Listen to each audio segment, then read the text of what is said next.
पिछले वीडियो में हमने समझा कि भगवान को पाने में बाधा संसार नहीं है, बाधा है हमारी दृष्टि।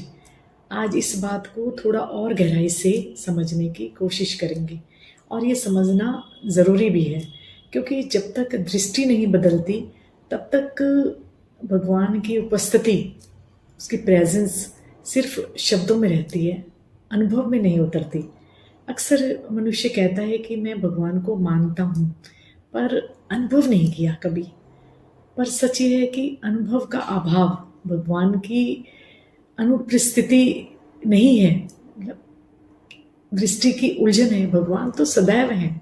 जिस दिन हम संसार को स्थायी मानना छोड़ देते हैं उसी दिन भगवान की स्थिरता अनुभव में आने लगती है। संसार तो हर क्षण बदल रहा है, रिश्ते बदलते हैं, स्थितियां बदलती हैं, भाव बदलते हैं, और जो बदल रहा है उस पर पूरा भरोसा मन को अस्थिर ही रखेगा। लेकिन भगवान बदलते नहीं हैं, वे वहीं रहते हैं, कल भी, आज भी, सदा। जब हम बदलते संसार से स्थायित्व की अपेक्षा करते हैं तो दुख जन्म लेता है, और जब हम अटल भगवान से जो सदैव हैं जुड़ जाते हैं ना भीतर से, तो हमारे भीतर ही शांति उतरने लगती है। यहाँ एक बहुत ही सूक्ष्म बात है, भगवान को मानने और भगवान पर निर्भर होने में अंतर है। मानना बौद्धिक होता है और निर्भर होना हृदय का विषय है।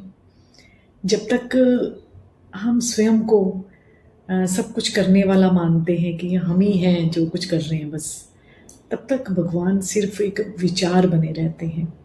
लेकिन जिस दिन हमारा अहंकार, ईगो थोड़ा सा ढीला पड़ता है और ये भाव आता है कि मैं करने वाला नहीं हूँ, मैं तो केवल एक माध्यम हूँ, उसी दिन भगवान का हस्तक्षेप अनुभव में आने लगता है। भगवान शोर में नहीं मिलते, वे तो मौन में प्रकट होते हैं। जब मन हर समय शिकायत में लगा रहता है तो वह सुन नहीं पाता, और जब मन स्वीकृति में उतर जाता है तो बिना शब्दों के भी बहुत कुछ समझने लगता है हमारा ये मन। पर बहुत लोग पूछते हैं भगवान संकेत क्यों नहीं देते, पर सच यह है कि भगवान हर समय संकेत दे रहे होते हैं। हम ही अपनी अपेक्षाओं के शोर में उन्हें पहचान नहीं पाते। कभी कोई घटना, कभी कोई व्यक्ति, कभी कोई रुकावट हमारे जीवन में आती है तो ये सब संकेत हैं, और हम उन्हें देखने के लिए सोचते भी नहीं, देखते ही नहीं, क्योंकि उनको देखने के लिए दृष्टि चाहिए और हम परेशान हो जाते हैं। जब मनुष्य भगवान को अपना मान लेता है तो भय अपने आप कम होने लगता है, क्योंकि भय अकेलेपन से पैदा होता है। और जहाँ ये अनुभूति हो जाए कि मैं अकेला नहीं हूँ तो वहाँ भय टिक ही नहीं पाता। भगवान को पाना कोई उपलब्धि नहीं है, ये स्मरण है।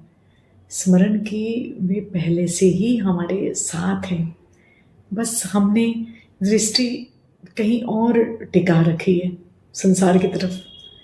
जिस दिन दृष्टि वापस हमें अपने स्रोत की ओर ले जाएगी उसी दिन भगवान दूर नहीं लगते, क्योंकि अल्टीमेटली हम हैं तो भगवान का ही अंश।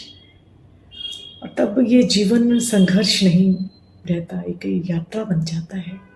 इसलिए भगवान को पाने का प्रश्न है ही नहीं, प्रश्न है हम किसे अधिक महत्व दे रहे हैं। क्योंकि जिसे महत्व मिला वही हमारी दृष्टि बन गई, वहीं हमारी दृष्टि जाती ही है, और जहाँ दृष्टि गई वहीं भगवान या संसार हमारे लिए सत्य बन गया।